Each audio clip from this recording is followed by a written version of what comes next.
Te convido a que vayamos a leer las Escrituras en el Evangelio de Juan. Y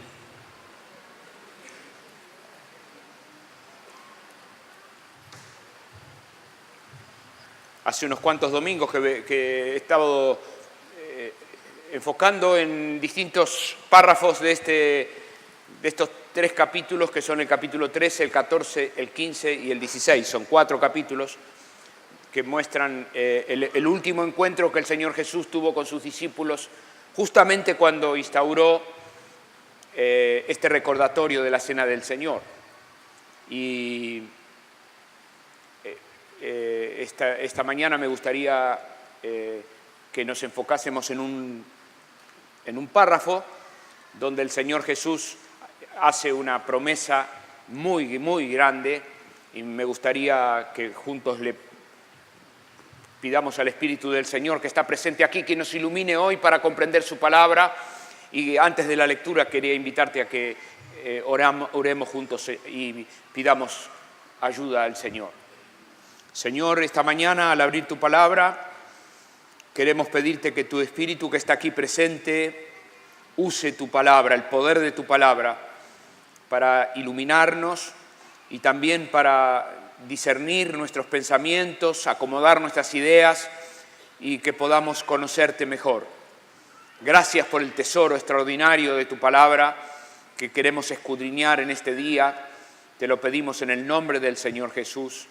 Amén. Y estamos en el capítulo 16 del Evangelio de Juan y vamos a comenzar en el versículo 5.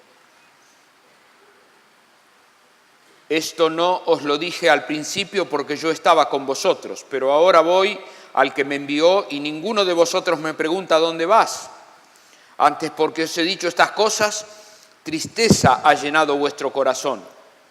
Pero yo os digo la verdad, os conviene que yo me vaya, porque si me fuera, el Consolador no vendría, porque si no me fuera, el Consolador no vendría a vosotros, mas si me fuere, os lo enviaré. Y cuando Él venga, convencerá al mundo de pecado, de justicia y de juicio. De pecado por cuanto no creen en mí, de justicia por cuanto voy al Padre y no me veréis más, y de juicio por cuanto el príncipe de este mundo ha sido ya juzgado. Aún tengo muchas cosas que deciros, pero aún no las podéis sobrellevar. Pero cuando venga el Espíritu de verdad, Él os guiará a toda la verdad, porque no hablará por su propia cuenta, sino que hablará todo lo que oyere y os hará saber las cosas que habrán de venir. Él me glorificará, porque tomará de lo mío y os lo hará saber. Todo lo que tiene el Padre es mío, por eso dije que tomará de lo mío y os lo hará saber. Hasta aquí nomás. Nos hace falta, para comprender lo que el Señor Jesús está diciendo aquí, ubicarnos en el momento histórico que está pasando este encuentro. El Señor Jesús aún no murió en la cruz y tampoco el Señor Jesús fue ascendido. Él estaba con ellos antes que todo el acontecimiento que ocurriría a la mañana de la jornada siguiente. Aquí estamos un jueves a la noche, el Señor Jesús sería crucificado el viernes a la mañana. Los discípulos que están aquí tienen como único dato de Dios el Antiguo Testamento, lo escrito que los discípulos tenían son las escrituras del Antiguo Testamento. Aquí, al día de hoy, no está escrito todo este compendio de libros del Nuevo Testamento, de modo que ellos lo tienen al Señor Jesús en vivo y en directo, hablándoles de la palabra de Dios, pero esta noche ellos están escuchando muchas noticias inesperadas. En el corazón ellos tenían la idea de que el Señor Jesús era el Mesías, que iba a instaurar el reino de Israel y los iba a librar de la opresión del Imperio Romano, y que por fin Jerusalén iba a volver a ser esplendorosa y el reino sería encauzado por el Señor Jesús. Pero ahora, esta noche, ellos se enteran de que el Señor Jesús se va se enteran de que el Señor Jesús será muerto injustamente en manos de los judíos, se enteran que Judas iba a traicionar al Señor Jesús, uno de ellos, y también se enteran que Pedro iba a caer, iba a claudicar, que no iba a poder sostenerse. Y como si eso fuera poco, esa noche también ellos se enteran, porque el Señor Jesús les dice que así como Él iba a ser muerto injustamente en manos del poder romano, a ellos también los iban a perseguir y ellos también iban a ser aborrecidos por el mundo. De modo que tuvieron un compendio de malas noticias. El Señor Jesús dice, tristeza les ha ganado el corazón. Se llenaron de tristeza. Fue una noche en la cual el Señor Jesús comenzó lavándole los pies a los discípulos para tener un diálogo de comunión con ellos. Pero el cúmulo de noticias había sido tan realista, tan dominado por un escenario que no tenían previsto, que el clima del encuentro se puso pesado, denso, los discípulos estaban descorazonados y el Señor Jesús en ese contexto les promete que les conviene que yo me vaya, porque cuando yo me vaya va a venir el Espíritu Santo que ya no va a estar como yo con ustedes, sino que también va a estar en ustedes. Les conviene que me vaya porque el Espíritu Santo va a actuar en mi lugar, va a actuar igual que yo, que fui quien propuse la agenda de la jornada. El Señor Jesús actuaba como el consultor de los problemas, era el que resolvía los problemas y cada mañana los discípulos sabían que tendrían una aventura de victoria porque estaba el Señor Jesús ahí. Y la presencia del Señor Jesús les vino garantizando durante estos 3 años que estuvieron con Él, victoria tras victoria, sorpresa tras sorpresa, cosas nuevas, gloria de Dios y también sorpresa en cuanto a las cosas que iban a venir, al porvenir. El Señor Jesús les dice, a ustedes les conviene que yo me vaya, porque mi lugar, este lugar de liderazgo, este lugar de conducción, de garantía, este lugar lo va a tomar el Espíritu Santo, que ya no va a estar con ustedes, sino que va a estar morando dentro de ustedes. Y el Señor les enseña a los discípulos en medio de su desazón, que esa desazón que ellos estaban viviendo pronto se iba a convertir en gozo, porque iban a vivir una experiencia nueva que Dios no estaría con ellos, sino que estarían en ellos. Fue 40 días más adelante, en Pentecostés, cuando el Espíritu Santo vino al pueblo de Dios y se inauguró la era de la iglesia, cuando el Espíritu Santo se presentó para morar en el corazón de cada uno de los que confiesan a Jesucristo como su Señor. Desde Pentecostés hasta aquí, todo el que invoca el nombre del Señor Jesús es salvo. Y quien es salvo, está salvo por la presencia del Espíritu Santo morando en su vida como un anticipo de lo que Dios ha preparado para los que le aman en la eternidad. Un sello del Espíritu Santo ocurre en el corazón de quien pasa a ser una posesión de Dios por haber sido comprado por la sangre de Jesús. Lo que compra la sangre de Jesús pasa a ser una posesión del Espíritu Santo. Y los apóstoles nos han enseñado que el Espíritu Santo morando en el corazón de quien conoce al Señor es una garantía por toda la eternidad, un anticipo, un pago a cuenta de lo que hemos de recibir mañana a la mañana cuando venga el Señor Jesús y estemos para siempre con Él. Ahora, el Señor en esta jornada les dice qué va a hacer el Espíritu Santo y para qué viene el Espíritu Santo. Y en nuestro encuentro anterior hicimos foco en que el Espíritu Santo viene a redarguir al mundo de justicia, de pecado y de juicio. Y la tarea que el Espíritu Santo viene a hacer, el Espíritu Santo viene a convencer a este mundo de justicia, de pecado y de juicio. De justicia porque no creen en mí, de pecado porque cuanto yo voy al Padre, y de juicio por cuanto el príncipe de este mundo ya ha sido juzgado. De justicia porque no creen en mí.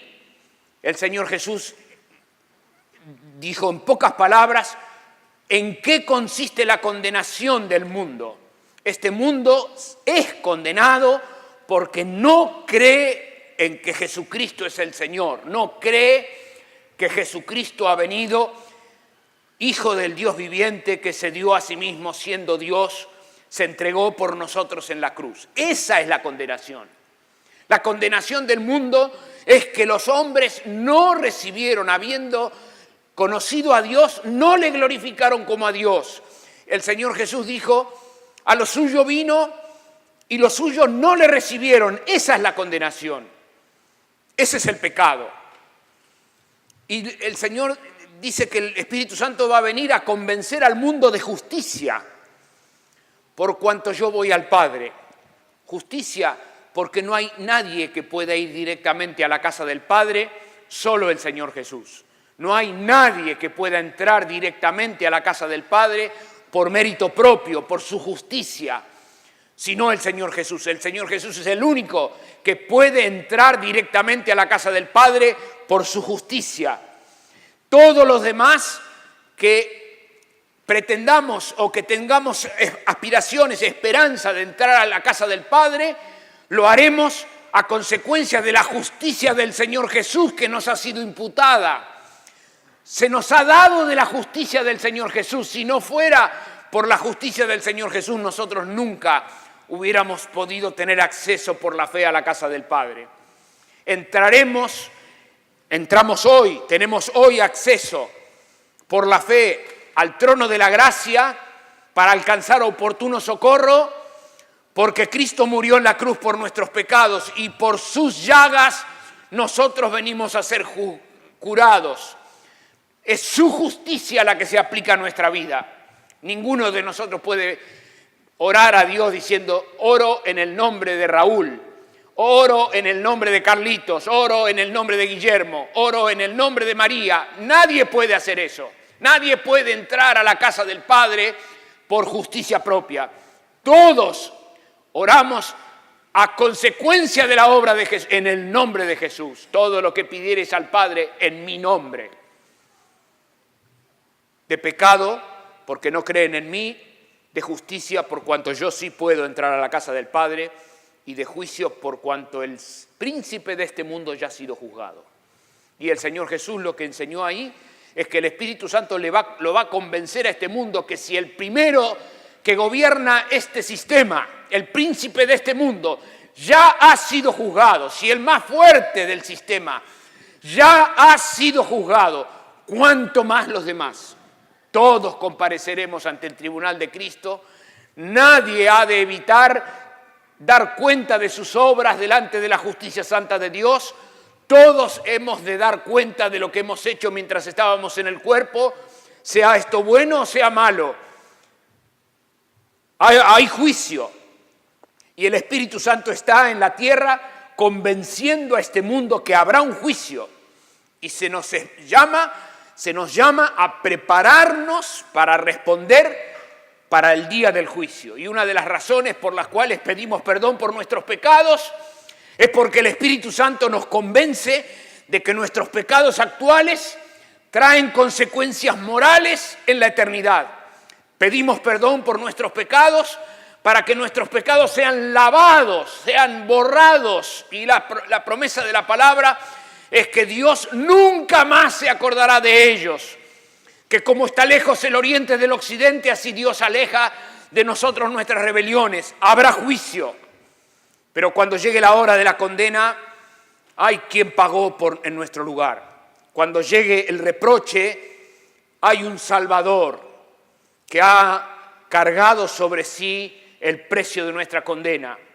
Hay juicio y el juicio ya ha sido producido en la persona del Señor Jesús. Ha sido juzgado el maligno y como ha sido juzgado el maligno, también serán juzgados todos los demás.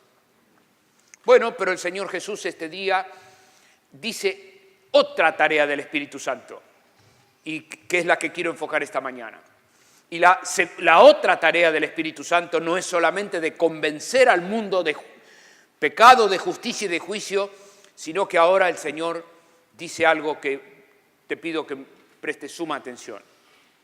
Dice, hay otras cosas que yo necesito hablarles, pero, versículo 12, aún tengo muchas cosas que deciros, pero ahora no las podéis sobrellevar. Estamos frente al maestro de los maestros, el más extraordinario maestro que pisó la condición humana, Jesús. Y él le confiesa a sus alumnos, tengo mucho más que explicarles, pero ahora no pueden. Y la palabra sobrellevar ahí dice, no pueden continuar transportando la piedra, es una piedra muy pesada para llevar, o sea, no pueden sobrellevar, es un peso. Si yo les digo todo lo que ustedes necesitan saber y todo lo que quiero que sepan, su cabeza está totalmente embotada, ¿no? Ustedes no pueden ya. Durante los 3 años yo he ido enseñándoles, pero tengo todavía más para enseñarles. Bueno, de hecho, todavía los discípulos no podían caer en la cuenta de que el Señor Jesús sería muerto a la mañana siguiente, todavía no podían creer que el Señor Jesús tenía un plan, que Dios tenía un plan que era beneficioso, todavía no podían creer que les convenía que viniera el Espíritu Santo. Hay mucha escritura escrita más adelante que nos muestra la incredulidad de Pablo, del apóstol Juan, del apóstol Pedro, que todavía ellos, discípulos del Señor, no caían en la cuenta. Bueno, en el camino de Emaús, la palabra dice que comenzando desde el Antiguo Testamento les enseñó que era necesario que el Hijo del Hombre, para que caigan en la cuenta, no lo pueden sobrellevar. Y entonces, a consecuencia de esta limitación que había, el Señor explica qué tarea cumpliría el Espíritu Santo con ellos. Y les dice, pero cuando venga el Espíritu de verdad, Él os guiará a toda la verdad. Él os guiará a toda la verdad, porque no hablará por su propia cuenta, sino que hablará todo lo que oyere y os hará saber todas las cosas que habrán de venir. Aquí hay una preautenticación. El Señor Jesús da una preautenticación de lo que más tarde fue el Nuevo Testamento. Acá está la inauguración del Nuevo Testamento. El Señor les dice a sus discípulos, el Espíritu los va a guiar a toda la verdad. A toda la verdad que Dios quiere que se sepa. A toda la verdad que yo quise enseñarles y ustedes no pudieron recibir, el Espíritu Santo va a venir como un maestro, como un alguien que va a estar a la par de ustedes y les va a enseñar toda la verdad. Toda la verdad. Porque tomará de lo mío y le hará saber. Aquí el Señor Jesús está diciendo antes que los discípulos recibirían lo que más tarde quedó escrito en el Nuevo Testamento. Son estos apóstoles y sus asociados los que escriben los 4 evangelios, el libro histórico de los Hechos de los Apóstoles, la doctrina acerca del Señor Jesús, hasta el libro de Judas, y luego Juan, que recibe por el Espíritu Santo la revelación del Apocalipsis. Toda la verdad. Les dará a conocer toda la verdad. ¿Cómo se expresa esto? En que los apóstoles, estos siervos de Dios que estaban aquí, escribieron datos en los 4 evangelios de formas, cada cual por su lado, pero inocultablemente enhebradas por un único autor, el Espíritu Santo. Es inocultable que toda escritura es inspirada por Dios. Esto es lo que nos enseña el apóstol Pablo más adelante. Toda escritura es inspirada. Inspirar quiere decir es por Dios. Y Mateo hizo su trabajo y lo hizo 60, 70 años más adelante. En el año 70, en el año 60, quiere decir que lo hizo 30 años más adelante de este día. Y se recordaba detalles de lo que ocurrió. Es muy llamativo los detalles que las Escrituras ofrecen, y al día siguiente Jesús fue a Capernaum y a la mañana siguiente el Señor se levantó. Los detalles que los escritores tuvieron para redactarnos la Escritura de modo que a nosotros nos llegue toda la verdad. Cuando hablamos de la verdad en la Biblia, en toda la Biblia, nos encontramos con que la Biblia no tiene intereses exhaustivos a la hora de darnos a conocer la verdad, sino que los datos que la Biblia nos da son datos inerrantes, son datos verdaderos sobre los cuales nosotros podemos fundamentar nuestra fe.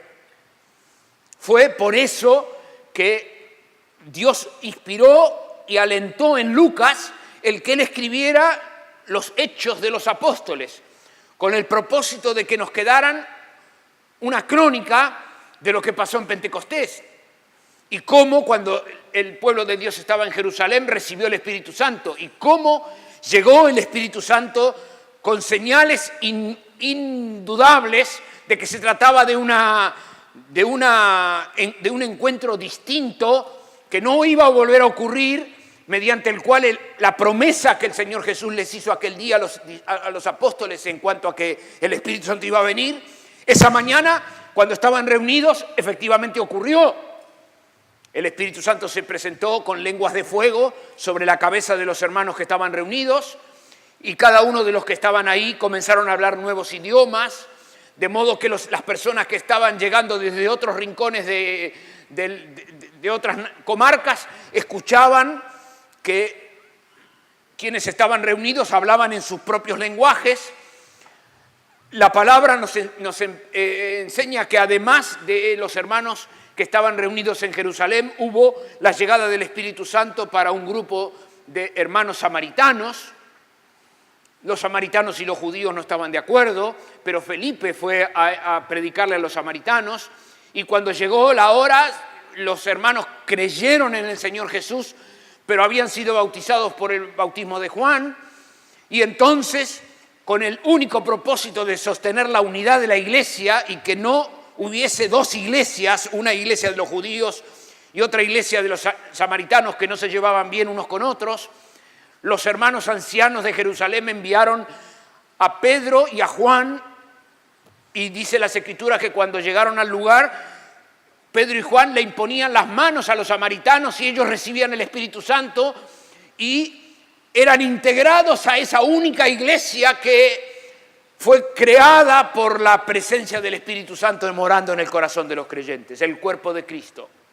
Así pasó una experiencia parecida con un grupo de gentiles y con otro grupo luego al final, en el capítulo 19 de los Hechos, hay 4 veces que el Espíritu Santo llega integrando lo que luego en las cartas de los apóstoles se nos enseña es el cuerpo de Cristo. Una iglesia, un Señor, un bautismo, un Dios y Padre de todos, un mismo Espíritu morando en el corazón del creyente.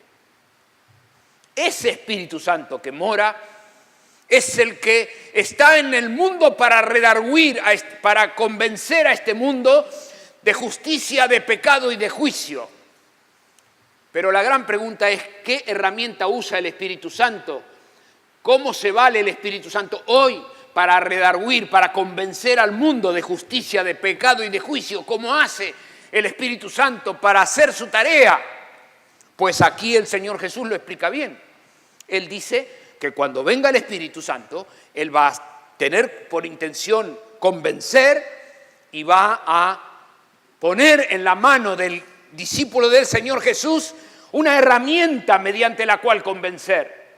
El texto de la palabra de Dios, alentado por el propio Espíritu Santo, que es la palabra viva de Dios, es la herramienta que todo caminante al cielo tiene al Espíritu Santo inspirando la palabra y tiene al mismo Espíritu Santo morando en su corazón. De modo que tiene a la palabra y tiene al maestro de la palabra en el corazón. Dios hoy convence al mundo de pecado, de justicia y de juicio por la proclamación de su palabra, por la inspiración del Espíritu Santo que mora en el corazón de cada uno.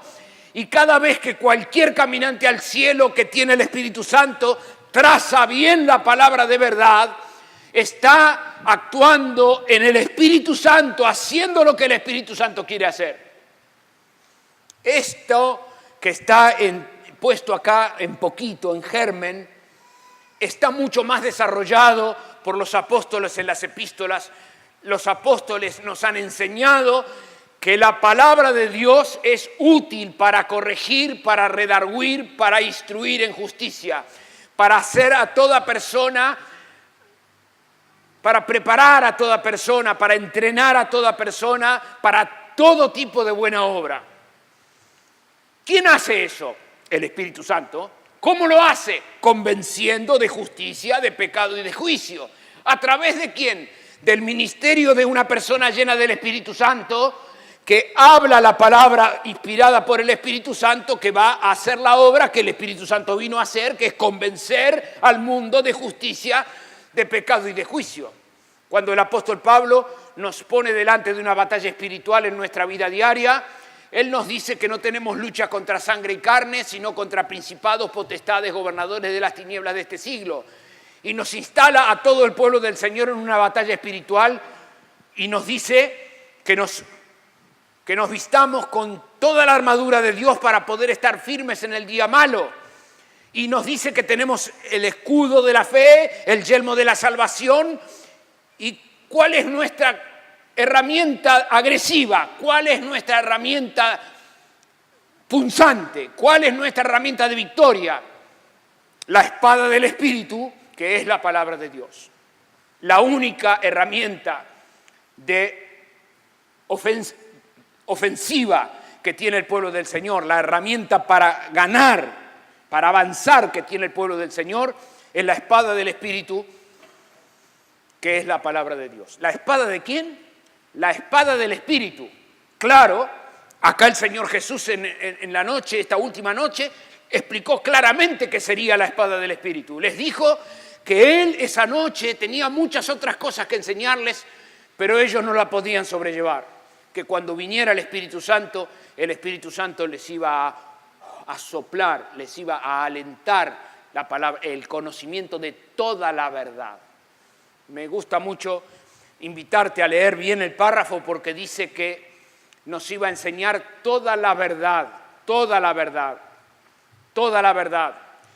Toda la verdad que Dios quiere que sepamos, toda la verdad que estamos en condiciones de absorber en esta dimensión humana, toda la verdad que estamos en condiciones de entender, toda la verdad. Todo lector de la Biblia sabe claramente que Dios no nos explicó toda la verdad en términos absolutos, porque nuestra cabeza no está en condiciones de conocer lo inmenso de Dios, ni lo eterno de Dios, ni lo infinito de Dios. No es posible. Dios ha puesto a nuestra disposición toda la verdad que nuestra mente puede aceptar, puede recibir, toda la verdad que nosotros podemos comprender, toda la verdad de la cual nos podemos gozar, para que podamos hacer la obra que el Espíritu Santo quiere que hagamos, de convencer a este mundo de justicia, de pecado y de juicio. Así nos ha capacitado el Espíritu del Señor. ¿Cuál era el recurso? ¿De dónde iba a sacar el Espíritu Santo la verdad? Y aquí el Señor Jesús también lo deja claro. ¿De dónde sale la verdad? Y el Señor dice Él os guiará a toda la verdad, porque no hablará por su propia cuenta, sino que hablará todo lo que oyere y os hará saber todas las cosas que habrán de venir. Él me glorificará al Señor Jesús, porque tomará de lo del Señor Jesús y lo hará saber. Todo lo que tiene el Padre es mío, por eso os dije que tomará de lo mío y os lo hará saber. La fuente de recursos de la verdad es el Señor Jesús, que es el Padre, que es el Espíritu Santo. Aquí, en un versículo, el Señor Jesús invoca la Trinidad completa. Es el Espíritu Santo que tomará de lo mío y todo lo mío es del Padre. Y acá está la Trinidad de Dios alentando que nosotros tengamos este libro en las manos. 66 libros, 66 autores. No son mucho más de 66, porque los salmos, por ejemplo, tienen más de un autor. 39 en el Antiguo Testamento, 27 en el Nuevo Testamento, todos ellos inspirados por Dios. Y desde que el Señor Jesús nos dejó la Sagrada Escritura, el pueblo del Señor se ha dedicado a un libro. Y nuestro objetivo es conocer lo que dice este libro. Y todo nuestro conocimiento del Señor brota de este libro. Y todo lo que sabemos acerca de nosotros mismos en relación a Él sale de este libro. Y todo lo que sabemos acerca de lo que va a pasar con nosotros de acá en adelante surge de este libro. Dios ha dejado en su gran misericordia por escrito toda la verdad, con el propósito de que nuestros hijos y los hijos de nuestros hijos y aún nosotros mismos podamos tener acceso directo a su palabra, que podamos tener acceso sin intermediarios. Esto del acceso directo sin intermediarios lo enseñó el apóstol Juan, cuando dijo: ustedes tienen la unción del Espíritu Santo y no necesitan que nadie les explique nada, porque ustedes saben. ¿Cómo sabemos? Nosotros tenemos la unción del Espíritu Santo y tenemos la palabra que ha sido inspirada por el Espíritu Santo. La palabra es útil para corregir, para redarguir. No necesitamos que nadie nos enseñe. Un mero lector de la palabra que sanamente se encuentra para leer la palabra ha de derrotar el pecado que mora en su corazón, porque la palabra, por medio del Espíritu Santo, lo va a convencer de pecado, de justicia y de juicio, porque el Espíritu Santo obra poderosamente a través de la palabra. Y la palabra es la que lava nuestros corazones, la que nos convence de que tenemos que arrepentirnos de nuestro pecado y tenemos que recurrir al único Salvador que ha sido revelado en la palabra. Y es la palabra la que nos derrota y es su palabra la que nos hace llorar. Cuando el libro a los Hebreos, el autor de los Hebreos, habla de estas cosas, dice así: ¿qué padre no disciplina a sus hijos? Porque todo el que ama disciplina y corrige al que tiene por hijo. Bueno, ¿cómo hace Dios para corregir a su pueblo? ¿Cómo hace el Señor para corregir a sus hijos? Por su palabra. Es la palabra la que derrota nuestra soberbia, nuestro engaño. Es su palabra la que nos pone delante del espejo de la santidad de Dios y la que discierne lo profundo del alma humana.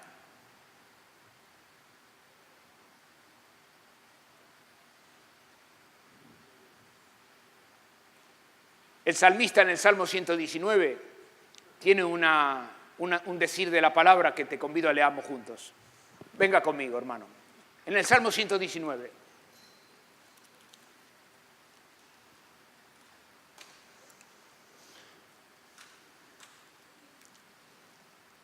Y el versículo, en torno al 100, al versículo 100. Podemos ir al 98, 97. ¿Quiere leer conmigo? dice, oh, cuánto amo yo tu ley. Todo el día es ella mi meditación. Me has hecho más sabio que mis enemigos con tus mandamientos, porque siempre están conmigo. Más que todos mis enseñadores, más que todos mis maestros he entendido, porque tus testimonios son mi meditación.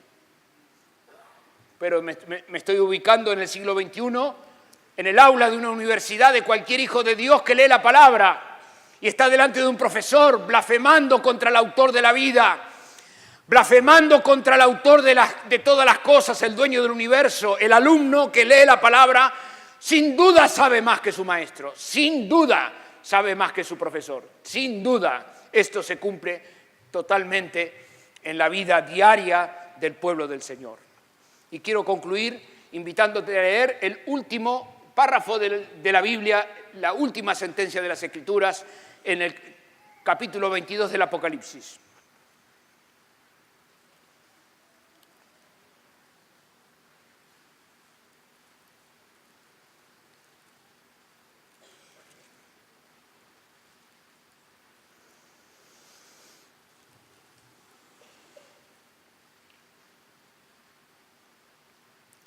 Bueno, ya está concluyendo el texto del Evangelio, el escrito de Juan,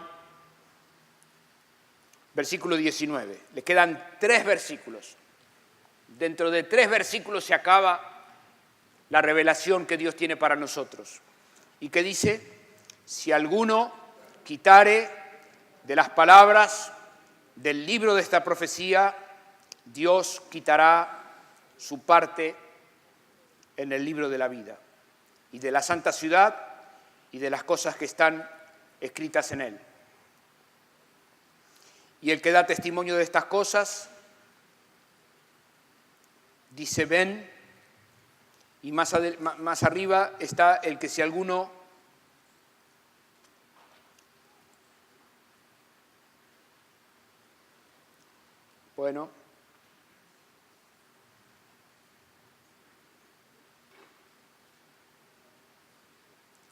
es en el versículo 18. Si alguno añadiere a estas cosas, Dios traerá sobre él las plagas que están escritas en este libro. Si alguno quitare de las palabras del libro de esta profecía, Dios quitará su parte en el libro de la vida. Lo que el texto del Espíritu del Señor trata de ayudarnos a entender, que Dios ha completado la revelación de su palabra, que nos ha guiado a toda la verdad, con el propósito de que tengamos suficiente alimento para fortalecer nuestra vida en la santidad de Dios y podamos llevar una vida fructífera, de testimonio fructífero, cumpliendo el propósito para el cual el Espíritu Santo nos habita. ¿Y para qué nos habita el Espíritu Santo? Porque está buscando convencer al mundo de pecado, de justicia y de juicio. ¿Y cómo lo hace? A través de la proclamación de su palabra. Es la palabra que está inspirada por el Espíritu Santo, la que tiene poder para penetrar en el corazón humano y bendecir nuestras vidas. Quizás a consecuencia de esta meditación podamos recuperar nuestra alegría por tener el texto de la palabra en la mano y darle gracias a Dios otra vez por habernos dejado su palabra, suficiente palabra para nuestro andar en la vida diaria y para nuestro próximo ingreso a la patria celestial, y que cada uno podamos recuperar nuestro hábito de amar las Escrituras y de conocer la palabra y dejar que la palabra nos redarguya, dejar que la palabra obre en nuestras vidas, santificándonos, apartándonos para toda buena obra que el Señor ha preparado para los que le aman. Seguramente vas a querer concluir este momento orando y meditando esto. Te convido a que así lo hagamos.